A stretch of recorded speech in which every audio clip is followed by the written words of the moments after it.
Hello, my name's Neve and today I'm going to be showing you how to make a beautiful hairband.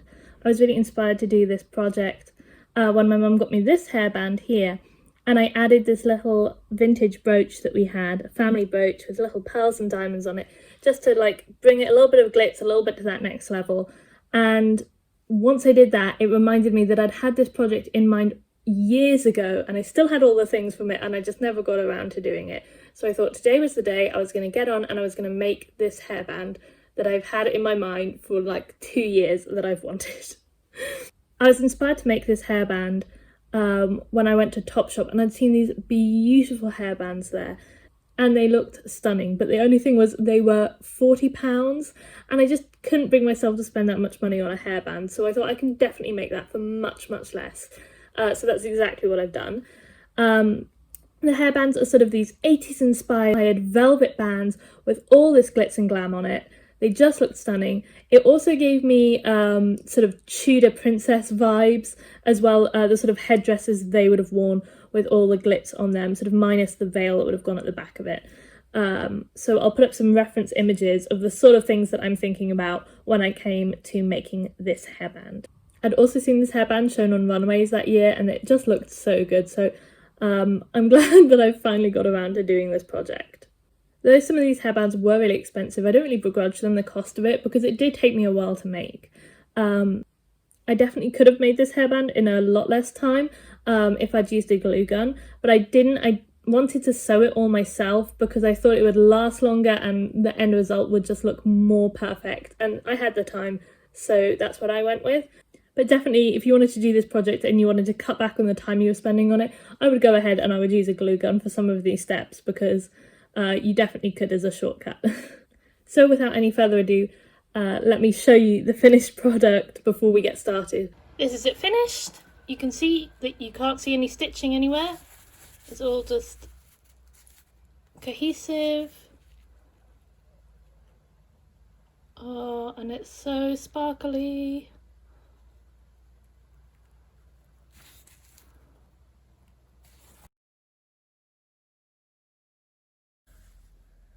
Okay, so I've got everything that I need just here. I've also got a mirror in front of me, so I'll be able to check the headband on as well. So I got some velvet ribbon. I've got some black netting, which I may use to pad out the hairband, but I'm not sure yet, we'll see. I've got a plain hairband, needles, threads, pins, and scissors, obviously, and then I've got sparkly diamante pieces. I'm not really sure what this is called. This was the most expensive thing. It came on a roll from a haberdasher's, and so you could ask for it by length, and they had all different kinds. So this on its own did cost a couple of pounds just for this small bit, but everything else was things that I had or things that I bought really inexpensively, like 50p or something like that. I've got this really beautiful ribbon embellishment, and I think that's what's going to make this look really classy, is this sort of layering of the different pieces. Okay, so let's get started. I took my black velvet ribbon and I placed it around the edge of the hairband. I added about an inch on either side. In hindsight, I wish that I'd added a little bit more because I didn't account for the fact that I was also going to be using padding. Then once I had the length I wanted, I folded the ribbon in half and I cut it so I had two of the same length. Then I took the gold embellished ribbon, I placed that on, I pinned it in place, and I sewed the two together.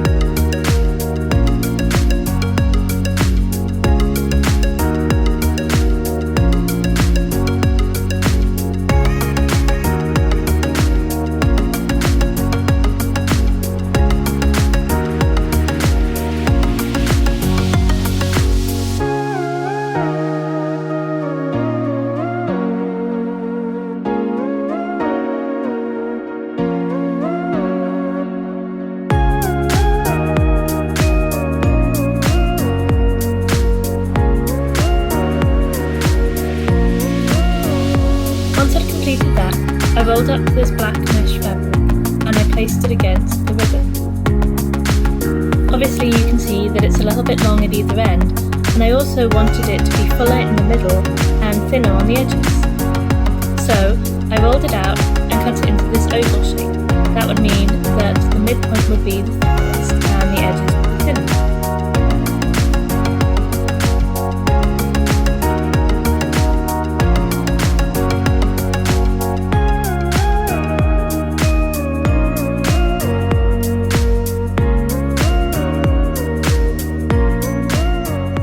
So I've completed adding the mesh onto the back, just in a sort of tacked zigzag pattern across it, just to keep it all together. And now we can work on attaching the gold diamante band across the top. So I didn't get it to go all the way to the edges for a couple of reasons. Number one, because this was the most expensive element of the piece, and if I'd got it longer, then that would have added significantly to the cost of this. And one of the things I was challenging myself to do was to make something that looked really expensive but at a really low cost.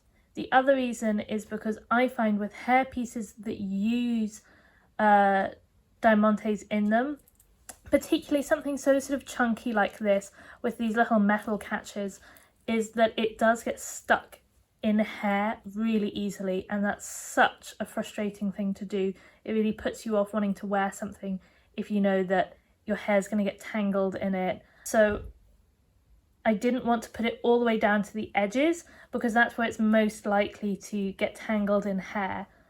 Was right sitting on top of the head, it's less likely to happen. So that's in the middle, and then I'm just going to go through and carefully sew it on between these little pieces here, and I may switch out, rather than using a black thread, to using a more gold tone thread instead. Okay, so I've finished sewing this to the main headband, and on the other side now I've just pinned the metal hairband in place in the middle, so you can see basically what it's going to look like. And I'm going to sew this band onto the fabric band, just so that the metal stays in the middle and it doesn't shift from side to side when it's all sewn together. So now I've taken it and I've sewn it neatly all the way along one side. And you can see I've just got one more side to do. There's the inside, that's the outside, that's going to come together like there. And then we'll be done.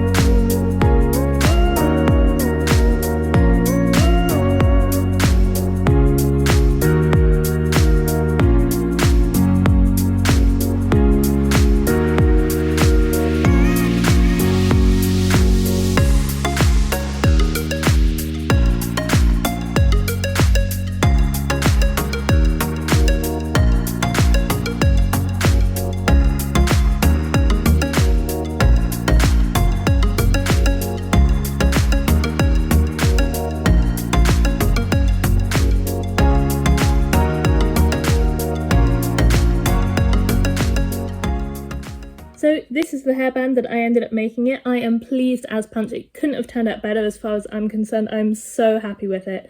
It's got a velvet band and then this sort of brocade detail in gold and then these gems on top as well. And it's just stunning. It sparkles so nicely. And I think it definitely meets all the points that I was saying about a little bit 80s, a little bit catwalk, a little bit Tudor princess. So I'm really happy with how it came out. I also like to wear hairbands with a little bit coming down at the front of my hair rather than it all scraped back, or with the two front pieces going over the top of the hairband at the sides and then just clip back.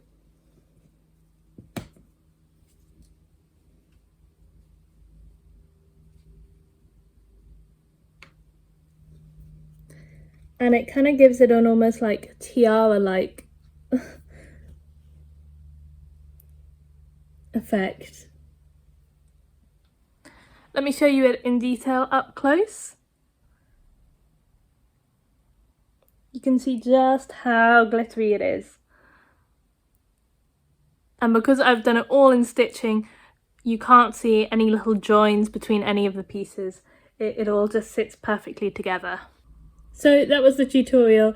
It was quite time consuming, but ultimately I think it was worth it. I'm so happy with the results.